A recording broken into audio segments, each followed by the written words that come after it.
كشفت مصادر مطلعة أن انطلاق أشغال بناء الملعب الكبير للدار البيضاء ببن سليمان ستنطلق نهاية شهر يونيو الجاري، على أن تنتهي سنة 2028 استعدادا لاحتضان مباريات كأس العالم 2030 بشكل مشترك مع إسبانيا والبرتغال. وذكرت المصادر نفسها في تصريح لهسبورت أن كل الجهات المعنية ملتزمة ببناء ملعب يليق بنهائيات كأس العالم، إذ من المرتقب أن تنطلق الأشغال بشكل رسمي نهاية الشهر الجاري وستستمر حتى 2028.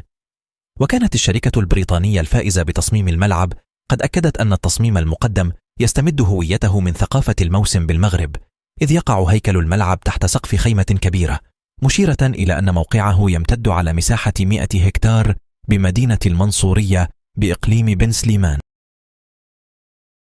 32 كيلومتر شمال الدار البيضاء.